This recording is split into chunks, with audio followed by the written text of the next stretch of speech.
El origen de las brujas. Las brujas son consideradas seres malvados, ya que son señaladas de practicar magias oscuras y de hacer el pacto con el diablo para provocar daños. Se dice que también eran muy conocidas por secuestrar niños para mantener su belleza de manera eterna.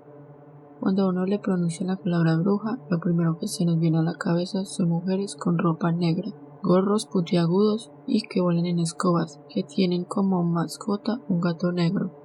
Para algunas culturas, antes de la Edad Media, la palabra bruja se referían a una persona sabia, con habilidad especial. No se referían a una persona que se dedicara especialmente a hacer el mal. La palabra se usaba en especial para alguien que tenía mucho conocimiento de la naturaleza, que se dedicaba a estudiar las plantas para crear remedios medicinales. También eran encargados de mantener el conocimiento y transmitir a la siguiente generación. Fue después de la Edad Media que se empezó a hacer más conocido el término bruja de forma negativa, y se creía que eran personas que practicaban la magia negra para dañar a las comunidades y provocar calamidades que afectaran a la población. En el siglo XV y a finales del siglo XVII, en Europa y en América se desencadenó la psicosis que llevó a cabo la llamada Caza de Brujas, que provocó la muerte de un gran número de personas acusadas de brujería. En un solo día se ejecutaban varias personas en los pueblos.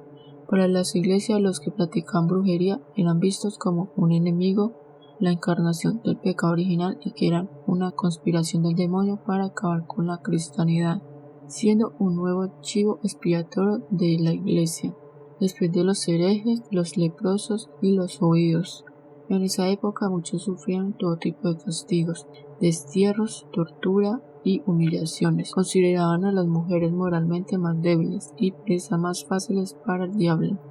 Los predicadores y los curas advertían del peligro de la brujería y alentaban a los habitantes que delataran a los vecinos que fueran sospechosos, que tuvieran alguna actitud extraña o si pensaban que era responsable de algún mal hacia la comunidad, como por ejemplo pérdida de los ganados, la destrucción de la cosecha por un mal clima, la muerte de algún niño por alguna enfermedad desconocida en la época. Las acusaciones eran principalmente cuando una persona no encajaba con los estereotipos de la época, cuando no tenían las mismas creencias religiosas, si eran una persona solitaria, si tenían conductas extrañas y opiniones diferentes. Incluso se acusaban por marcas en el cuerpo, y en parte eran porque mostraban habilidades o mucho conocimiento de algún tema, como curar enfermedades y hacer medicinas. Las mujeres eran más susceptibles de ser acusadas. Muchas de las acusaciones se dirigían a mujeres solteras, viudas, de edad avanzada o que pertenecían a niveles muy bajos de la sociedad. La brujería en esa época era tan temida que con solo señalar o acusar de brujería a alguien podía ser llevado a juicio y ejecutados, o pasar sus días detrás de unas celdas, sin ninguna prueba de las acusaciones. A finales del siglo XVII, la caza de brujería dejó más de 50.000 víctimas. Las mujeres fueron ejecutadas en un número superior de las de los hombres. Se calcula que fueron un 75% de las mujeres sentenciadas a muerte. No hay un registro exacto del número de personas ejecutadas, juzgadas o asesinadas sin juicio previo. Se dice que las posibles causas de la caza de brujas fue principalmente por la miseria de la época, las malas cosechas, el hambre, los conflictos políticos, la guerra y las enfermedades que azotaban a la sociedad, que aún se desconocían, lo que llevó a que buscaran a un culpable de estos sucesos, a un chivo expiatorio. Muchos aprovechaban la caza de brujas para quitar a alguien de su camino, como acusar al vecino con que no se llevaban bien, salvar deudas o por conflictos. El caso de brujería más famoso es el de Massachusetts, los juicios de Salem. Era una comunidad donde hace décadas se habían instalado ingleses profundamente religiosos, puritanos y que le temían a la fuerza del mal. A finales del siglo XVII, en Salem, Massachusetts, se desató una caza de brujas que terminó con la ejecución de 20 personas que fueron señaladas de brujería, motivados por creencias, conflictos y rivalidades entre los aldeanos. La comunidad de Salem le temían a los peligros externos e internos, a las malas cosechas, a las enfermedades desconocidas. Creían en la presencia de fuerzas demoníacas que podían corromper a cualquiera de los habitantes, alimentando a la paranoia de que las brujas y demonios estaban en todos lados. En 1689, El reverendo Samuel Parris había llegado a Ceylon desde Boston acompañado de sus 3 hijos preadolescentes, Thomas, Elizabeth y Susanna, y su sobrina huérfana Abigail Williams, y una esclava nativa llamada Tituba, que era de Barbados, junto con su marido John Indians. Tituba se encargaba de cuidar a los niños. El pastor llegó al lugar con el deseo de ganarse el respeto de los habitantes de Ceylon y el amor de Dios. A Tituba, el esclavo de la familia, le gustaba contarle historias de misterios, magia y rituales a las niñas, y a su amiga Ana también le gustaba practicar viejos rituales de su tierra natal. Esto estrellaba con la moral puritana de las niñas y empezó a despertar la imaginación de las niñas.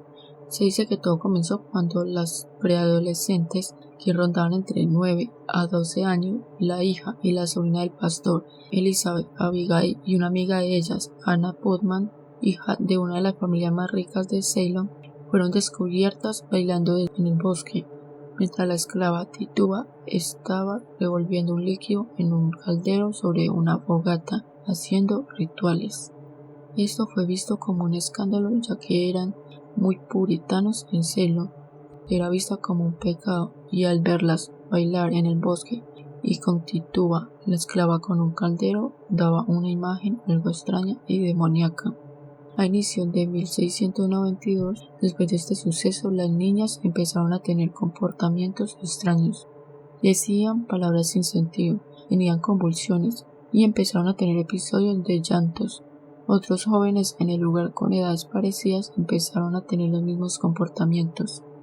El pastor llevó a las niñas donde el Dr. William para que descubriera qué enfermedad tenían. Después de revisar a las niñas, dijo que no había ningún problema físico que causara ese comportamiento y de que no había duda de que se trataba de la influencia directa del demonio.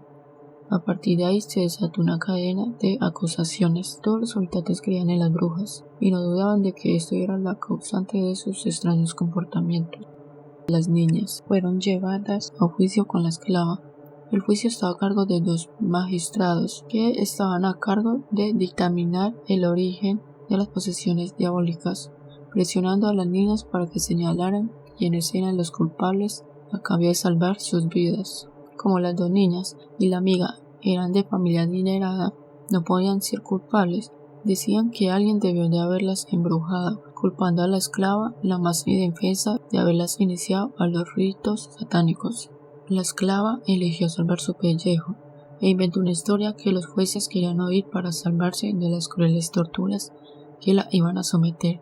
Dijo que había visto al diablo en el bosque, que a veces tomaba forma de un hombre alto con cabello negro, o de forma de un perro negro, o de cerdo. Dijo que había visto a un pájaro amarillo besar el dedo de otra bruja, y que todas las acusadas y otras 2 mujeres estaban en servicio de Satanás, y que habían visto el nombre de otros vecinos en el libro del mal, donde figuraba todas las brujas que habían en el lugar, lo que provocó mucho temor y desconfianza entre todos los aldeanos, cambiando su sentencia de la pena de muerte a una condena de 1 año tras las rejas.